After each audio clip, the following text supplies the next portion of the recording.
All right, we have a crew to get us started here on today's episode. Brian, Maureen, and Sydney, welcome to Out of the Hourglass. How are you guys today? Doing great. Good, really good. Welcome. Maureen, this is your very first Out of the Hourglass podcast cameo. Welcome to you specifically. How are you feeling? I am very excited to be here, Molly, and thanks for pulling this together. This is a good one. It's a phenomenal book that we have read and are going to talk about today. So super excited. Awesome. Well, welcome. Yeah, you're right. It's a topic that it's interesting because I think maybe at first glance we don't necessarily connect to the work of the industry that we are in, but it's pretty obvious as we dive into this that there are some kind of really clear connection points. So we're going to talk a little bit about the book Unreasonable Hospitality. This is part of a book group decision. We do a book group here at Nolan Consulting Group. If you're a listener here, you know that we've kind of come on here before and talked about a few of our favorites. Who chose this particular book for this particular group? Mo? Honestly, the book itself was a recommendation from Catherine Freeman. I was going to say, it was Catherine. She read it first. She read it, recommended it,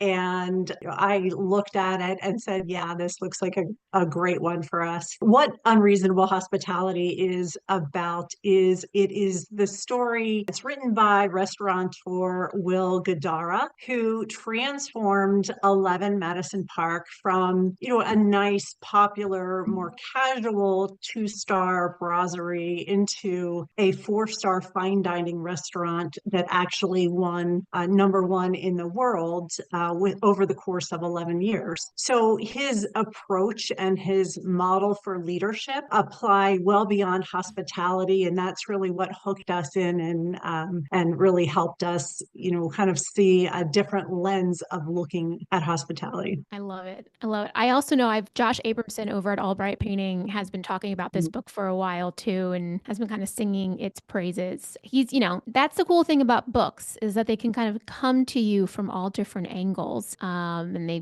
begin to rise. The good ones begin to rise to the top. So you talked a bit about what does Unreasonable Hospitality mean. What resonated as you guys read this book, and of course it wasn't just the three of you in your book club, a couple other members as well. But what resonated to each one of you about this concept? Sid, let's start with you. I think for me, it was the overall concept of how can we go deeper? How can we not just look at service in a transactional manner? And how can we go deeper into making it about how we're making people feel? And what are those details that we can do to elevate how people are feeling when they're utilizing our services? And that I think for me, in how it resonated with me was how, it was very interesting for me to get a clue into the restaurant industry, not an industry that I'm necessarily familiar with, but how I could see all of the translations and across all industries, and how after reading the book, I now go into places and look for that unreasonable hospitality. And, I had to stay at a hotel the other night because of my power was out, and comparing that hotel to the hotel that we recently stayed at, Molly and Catherine in Colorado Springs, which I would say, really took that unreasonable hospitality to their level. And so comparing just those two experiences through the lens of this book has really resonated with me. That's such a good point, kind of comparing. And you're absolutely right, Sid. I will agree with you. The Broadmoor Hotel in Colorado Springs, where the PCA Expo hosted their conference. And we were also coming there late night after a gas leak in our Airbnb, and they took very, very good care of us. They did. I absolutely attest to that. You also know right away when you're not getting it. Oh, of course.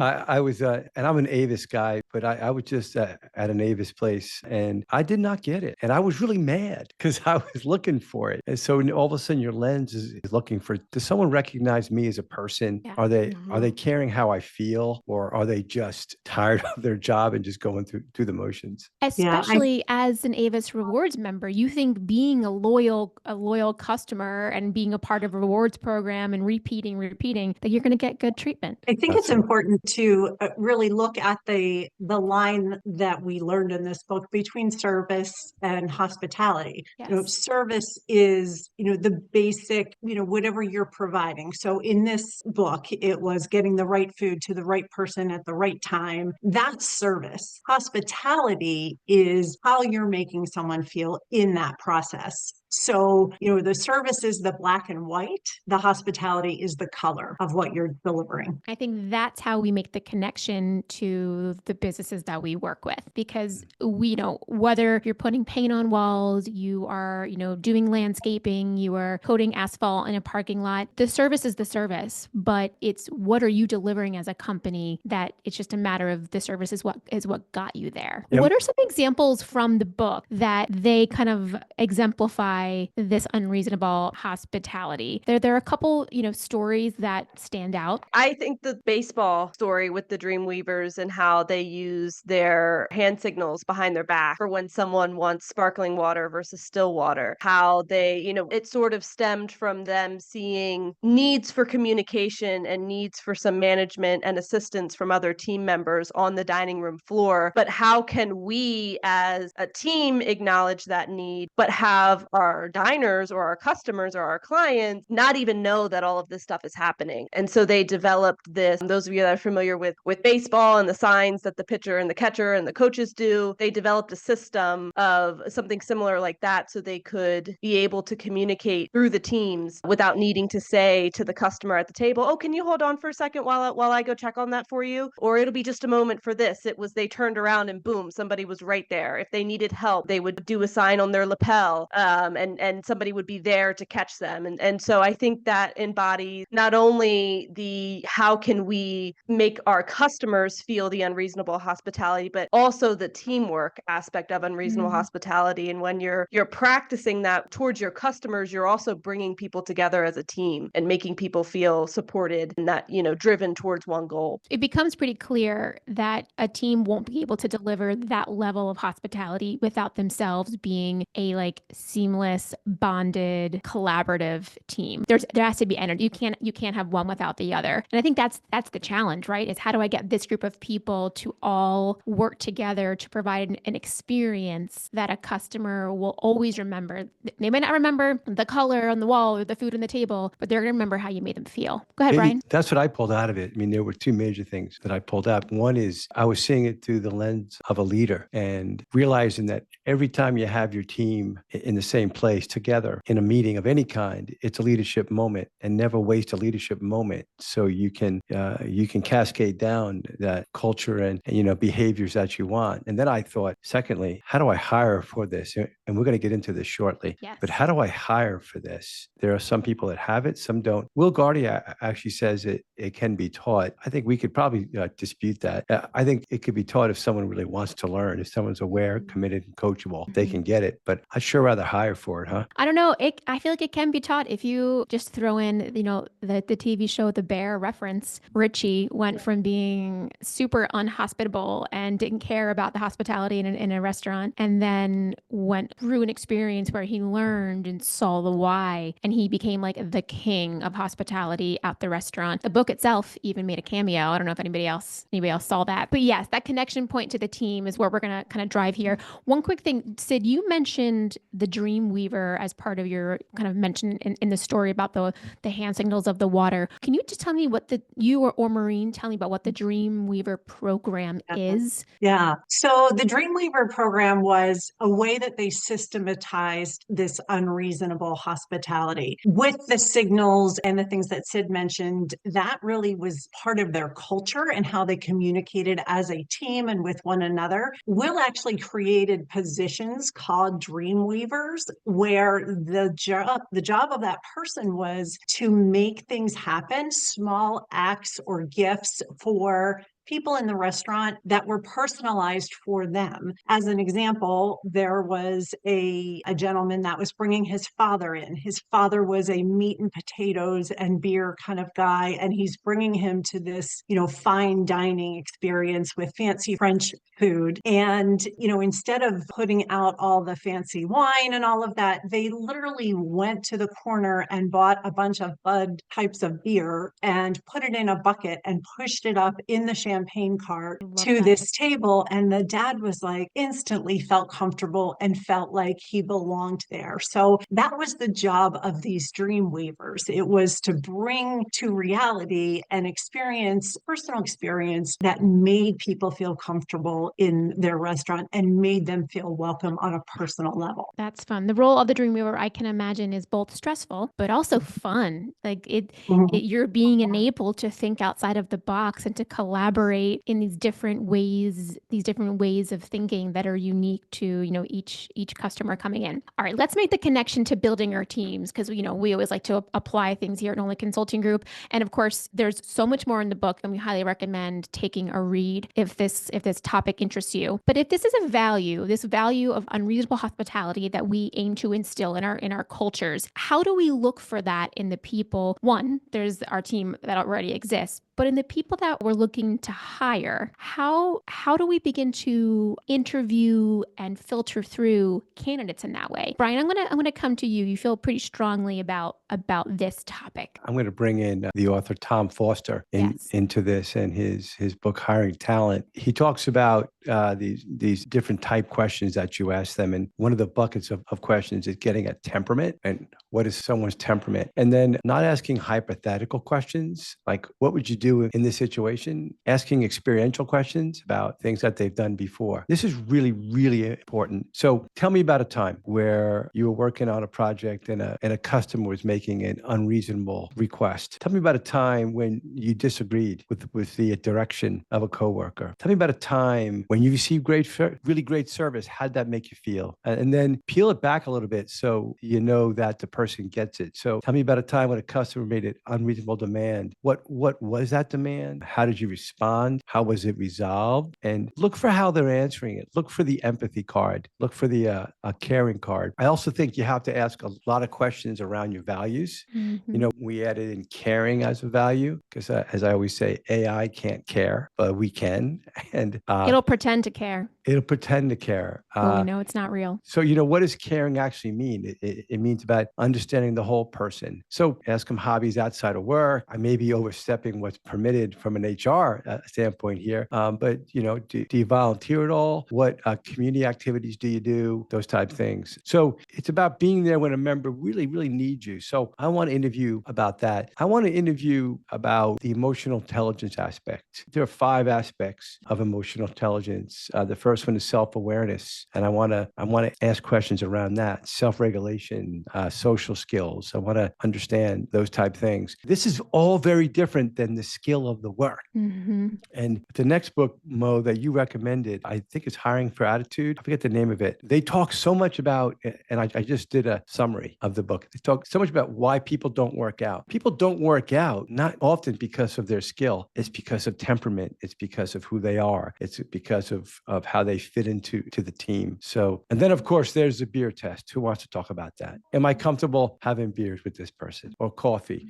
with this person? If you're going to hire someone to come work for you, is it really about 2 or 3 interviews and how long and then you're married to them? No, do not hire anybody in a position that matters without spending time with them in a sort of scripted situation. See how they react. So I think those are some of the key things. What do you guys think? Yeah, and I would add to that, Brian, having more than one team member meet them and talk to them. And because everyone really, has a different understanding of service and what that might look like. And, I know when I interviewed with Molly and Sydney and Catherine, and all 3 were very different, but they got at some of those qualities, some of the values here in different ways. And I think that was really important and really key to keep in mind moving forward. One person might miss something that someone else can pick up on. If it's not a definite yes, it's a definite no. So that's a really good thing to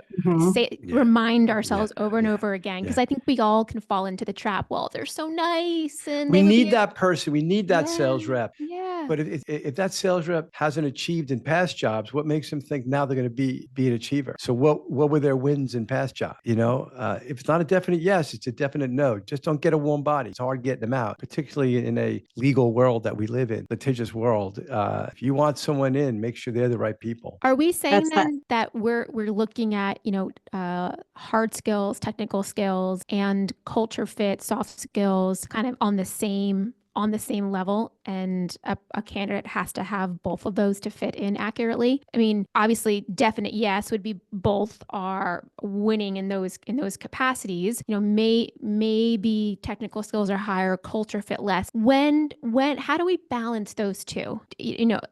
Are we weighing them the same? Yeah, I weigh the culture fit more. Would agree. I'm trying to find the part of the book that So in the book, Yeah. so in the book, Will Guidara talks about that. And he got to the point where he had his kind of old guard, the fine dining crew that knew exactly how to serve fine dining down to, all the little teeny tiny details of that service. But they were not the culture fit he was looking for as far as being part of the team and doing this unreasonable hospitality, which he felt very strongly was what they needed to launch the restaurant. And so he got to the point where he was hiring for the values and the culture, and he was intentionally not hiring people that had fine dining experience, because he could teach all that. He can teach you, how to put the spoon down and the plate down and talk about the wines and the foods and all that. But it was that, those values, that unreasonable hospitality, that joy that people have from serving others, that was harder to teach. Mm-hmm. I think if you hire for values, you almost,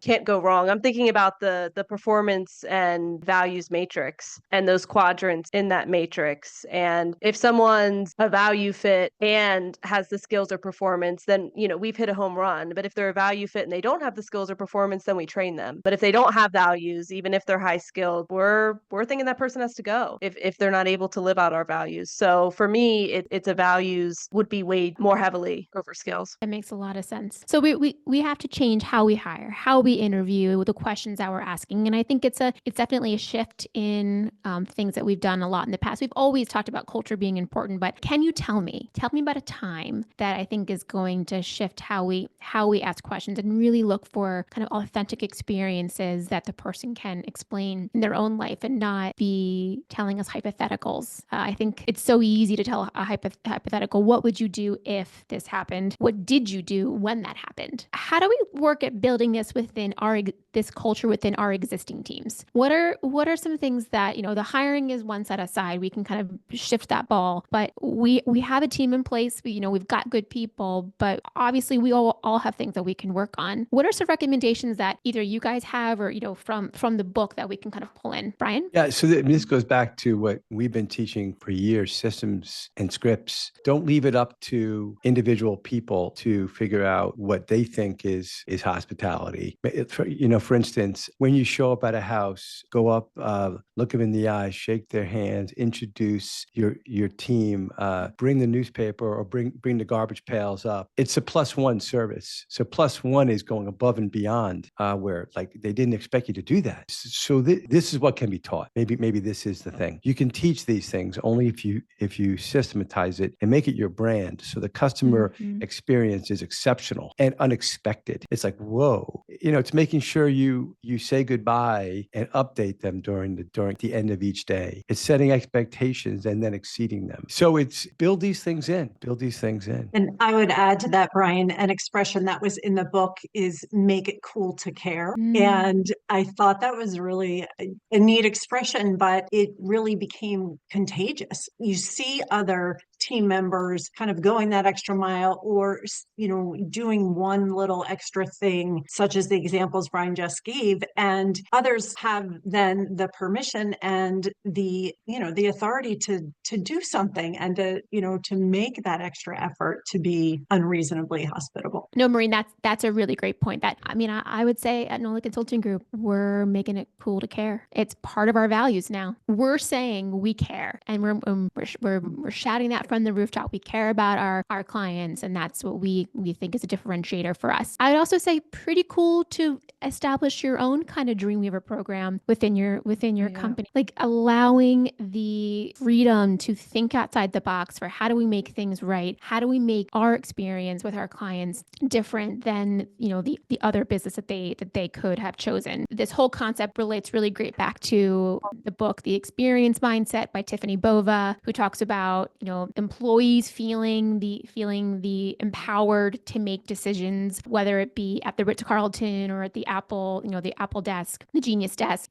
How can we empower our team to think creatively, to make things better? Yeah, I think, Molly, that goes into something that he talked about, tapping into passions. And that was something that, how do we involve our team in the Unreasonable Hospitality? I was going back to our individual development plan process, and the leader really listening and hearing what that person is saying in their development plan and their primary aim, finding a passion that person can center around, and allowing them to work their Unreasonable Hospitality through that passion. And in the book, he gave the example of when he was sort of getting out of the hourglass himself, he realized that he couldn't be the expert on beer, on coffee, on all of these areas in the business. And when he was able to let that go to other people who were more passionate about it than he was, the Unreasonable Hospitality in that specific sector of his business really flourished, because the team member, to your point earlier, had the agency, had the buy-in to be able to really feel that and let their creativity flow in their realm of the business. I just want to add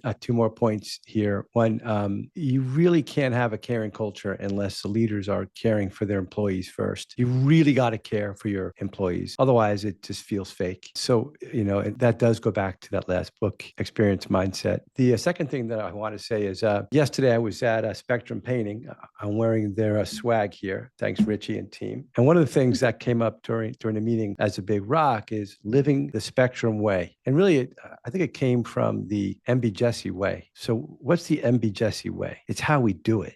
This is how we do it. It's our Dreamweaver. It's the experience that we create for our customers. So what's the Nolan way? The Nolan way, it represents how you live out your values. And so, but it's everything from how the process works internally, how people communicate with each other, employees, the workflow. It's the Spectrum way. And Richie lit up by it. And so it's going to become his passion this year. So I think that's how you incorporate elements of this book is, create your company way, create your Dreamweaver. I love it. Well, we'll end on this quote from Will. He says, "We might sell people different stuff, but we're all in the business of serving other people. If you do that through the lens of hospitality, you will be more successful." Right on. Let's become Absolutely. hospitable.